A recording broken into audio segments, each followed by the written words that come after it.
again with a new episode of a conversation with a Trainerhead, and you are locked in with your host Jay. And today we also again have another special guest for you guys. And today we have Shan, better known as Shansgotsole. How are you doing today? Let's just do elbows. Get the elbow going. You know, disclaimer, you know, we're in COVID times right now. Rule of 6. There's only currently 3 of us in the store right now. Myself, Shan, and the videographer. So please know that we are taking precautions. We got our 1 meter distance. Sorry, I'm so far away from you. No, but it's cool because it's a pandemic. Perfect. Shan, thank you so much for coming. Thank you for having me. Thank you so much. So, you know, maybe you know or maybe you don't know, we are big supporters and followers of yourself, hence why we had to get her here on a conversation with a Trainerhead. So you know, we've been following you for a long time, your content, your YouTube, your Instagram. So, you know, let's just start from the very beginning, right? I think that'll be the perfect place to start. Definitely. Cool, perfect. So Instagram, content creating, where did it all begin? How did you get into trainers, and how did you merge, you know, the trainers and the content together? Well, what it is, I got Shansgotsole in 2012, so I was always into sneakers. But do you know what it was? I was young and I was at uni, so it's kind of like I was very restricted with as to what I could buy, what I could afford to buy anyway. Because you know, when you're at uni, budget. I was eating crackers just to buy, like, I think it was like Toro 4s or something. 2012 Toro 4s, So I just remember like just being able to just try and save some money by eating. So you wasn't blowing the student loan? No. You wasn't blowing the student loan on the kicks? I had to live. I had to live. So basically 2012 I got Shansgotsole, and it was always just based around the fact that I loved sneakers. But 2012, as I said, I didn't have the money to really buy them. But I had no idea that people were like posting pictures of their trainers, or that there was this whole like Instagram world of sneakers. I didn't even know. And to be fair, I was away in uni at Bedford, so I was not even in London to like be part of the culture or anything like that. I was kind of just away, like in my uni dorm, just collecting sneakers basically when I could. So everyone knew me for sneakers from like pretty much the beginning of time.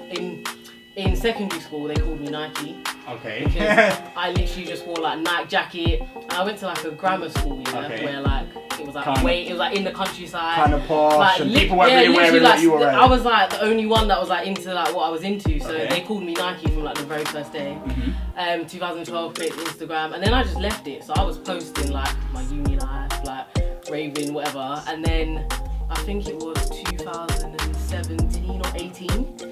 And I got my first job, I graduated, I done my masters, and I was like, yep, I can finally have the time and the money to be able to do what I wanted to do with trainers. So I remember I went to like my first pickup, and I remember seeing like all these people. And where was it at? Offspring. Big up Offspring. Yeah, definitely. Big up Offspring. And I just remember seeing all these people, I was thinking, because I was thinking like, I can't be the only one that's into this, like, and it made me just feel like, you know, when you see other people doing what you're doing, it kind of made me feel like, like I'm not this weirdo, like my bedroom just into like these weird trainers and stuff. So I literally started properly taking pictures of sneakers and like creating content probably 2018.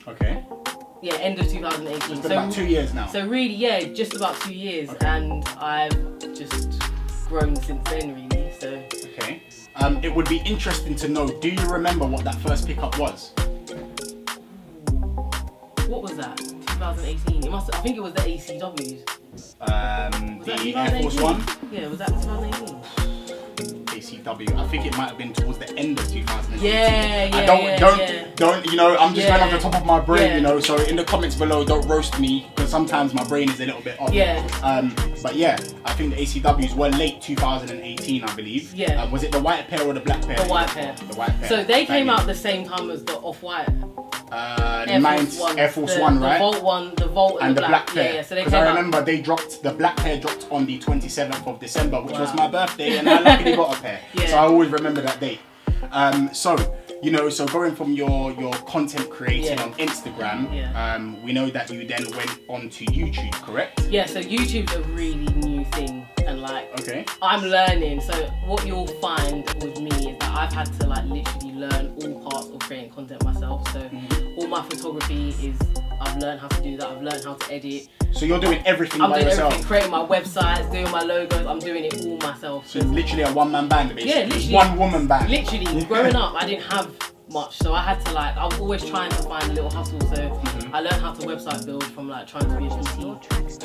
And I learned to do logos from all these little business ventures that I had. So I kind of developed those skills as I went along the way. So when I got to YouTube, I was like, I must be able to do this. So I started my YouTube maybe in fact, I started my YouTube a year ago. Okay. And I was like, how hard can it be? Literally, 10 minutes, I'll do a review.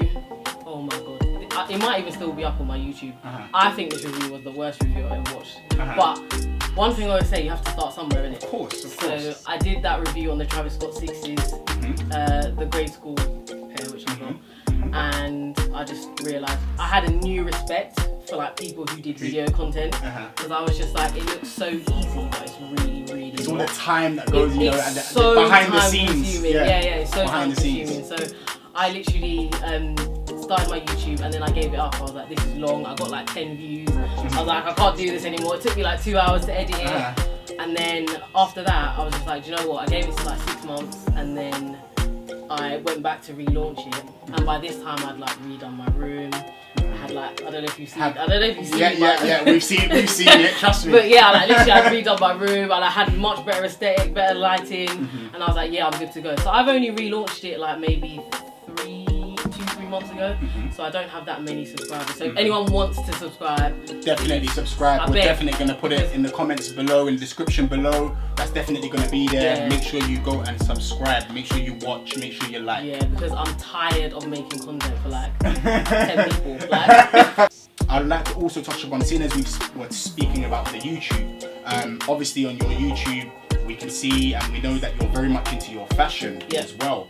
I'm very much into my fashion as well, so I really do enjoy those videos when you're pairing, a certain trainer. Oh, you actually watched it? Of course, when you're pairing a certain trainer. It's so funny because I was watching one of your episodes today, funnily enough, and you had an off-white t-shirt, and you were like, I'll rinse this t-shirt. And I literally looked at one of my t-shirts in my cupboard and I was like, I'll rinse this t-shirt. No. But then when you pay money for it, it's the quality of the garment allows you to rinse it. Do you know what I mean? Definitely. And when I was watching it, I was just cracking up because I was like, in my mind, I was like, should I wear that t-shirt to record today? Then I was like, nah, I've worn it way too many times. Do you know what it is as well? I feel like Instagram has created this fake world. Absolutely. Where people just act I bought this off-white top today and tomorrow I'm gonna buy a Gucci top, and it's you can't, honestly, you'll go broke trying to keep up. So I'm just why can't you rewear your outfit? Yeah. And I wrote an Instagram caption the other day can we normalise rewearing your clothes, because we all know that Instagram is not real life, and I think that's the biggest thing to get out of it. I'm a content creator. Instagram has started to pay me, but at the same time, I know that it's not necessarily all what it seems. And I feel for me, the most important thing for me is to be authentic at all times. And absolutely. I'm going to tell you, I rinse. The way she said rinse in the video, I cracked up. I was literally I literally looked at, I was getting ready to come do the interview today, and I'm thinking, what should I pick up my cupboard to wear today? You get me? I need to have a nice little something decent. I looked at one of my, I think it was a Billionaire Boys Club t-shirt. Yeah. I had a look at it and I was like, that is rinsed. Yeah. I was like, I can't wear that. But today. You can wear it. You must wear it. You must keep wearing it. You must keep wearing it, because honestly, we're creating this standard, and it's just gonna keep going up and up and up and up, and it's just, honestly, the effects are just gonna be detrimental. So me, 100%. I live within my means. Absolutely. That's it, and I think we need to normalise that. But then I think it's interesting to know, obviously you said you went to a grammar school where you were wearing, a lot of Nike gear and a lot of gear that all of the other students weren't really into. Yeah. So what came first? Was it your love for the trainers, or was it the love for the fashion? Definitely the love for the trainers. The love for the trainers came first. I tell you what, my mum was into sneakers, Okay. So my older brother was born in 1990. Okay. His name is Jordan. Okay. And she bought the first release of the Jordan 5 Fire Red for him. And if you remember, in the 90s, it was so hard to get Jordans in the UK, yeah. And she has the first. She still has. The first, so from when he, I don't know, he Worn or dead stock? No, I don't know. She said they're in the loft somewhere. Nah, definitely, you need to try find them. We want to see them. I've got a picture of the picture from 1990 where she's got them on the box. So it's crazy. It's kind of in the blood then. It's in the DNA. Yeah, like we're heavily sporting family. So I've got a cousin that played in the NFL, won 2 Super Bowls. I've got a cousin that played for USA soccer. I played ice hockey for Great Britain. So like trainers is just a part of what I did. Like I just wanted to fit in with the boys. I was always part of like a male dominated scene, whether that is via sport pretty much. So I played on the boys team till I was 18. So I was like a tomboy. I hate that word now, but I know that word isn't really something that we use now, but back in the day I was the tomboy. So you were into more male orientated I sports. hated shoes. Them shoes that everyone was wearing, I hated them. So the only thing that I wanted to wear was trainers. I've only got brothers, so I literally was keeping up with the boys. And so sneakers were definitely came first. Definitely. Okay, that's good, man. You know, speaking about, you know, being in a male dominated space, right? Okay, so we understand that trainer culture in general is very male orientated essentially.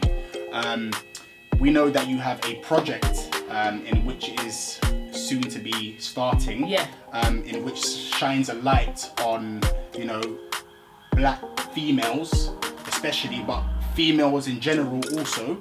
Can you tell us a little bit more about that? So it's actually the platform is more about just black culture in general. Okay. My platform has become heavily empowering for black women specifically. Black Lives Matter happened, but prior to that, I'm going to go back to how this started. Okay, how this started, and then how I came to create the platform that's launching tomorrow. Cool. So the name of the platform is? It's Black. Black. So that's it. Cool. And I'll get back to the name, but so before Black Lives Matter happened, I was like doing my content. I was getting a bit of traction. I was working with some brands, but not really making any money. I felt like I was working really, really hard, and people that were around me that maybe their content wasn't as good or whatever were getting opportunities, and the only thing I could put it down to was the fact that black women are not represented in sneaker culture, in like brand campaigns. We're never really represented, and if we are, there's always only space for maybe one of us, right? And so I don't know if you remember, there was this video. I'm going to talk about it because I'm very open about like how this video made me feel, and it was a video about which had sneakerheads, all these female sneakerheads, and it was like, oh, Europe's biggest female sneakerheads, and it had I think 13 girls, and all of them were white. Okay. So I remember this video came out, and I just remember like my name was being tagged left, right, and centre, just left, right, and centre. And everyone's like, where's Shan, where's Shan, where's Shan, where's Shan? And like this, although I'd felt it, like I'd felt that I was on the periphery, or I felt like I didn't have opportunities, that was like a visual representation of like, we can't see you. It was like, we can't see you. And so this went out everywhere. It went on Complex, it went on Nice Kicks, it went on like, which are all of the biggest outlets, and what bothered me about that was that people didn't see what the problem was. So there were so many people like in the comments that sneakers are being gentrified, where are all the black women, oh, so in Europe there's no black women, and it's kind of just like,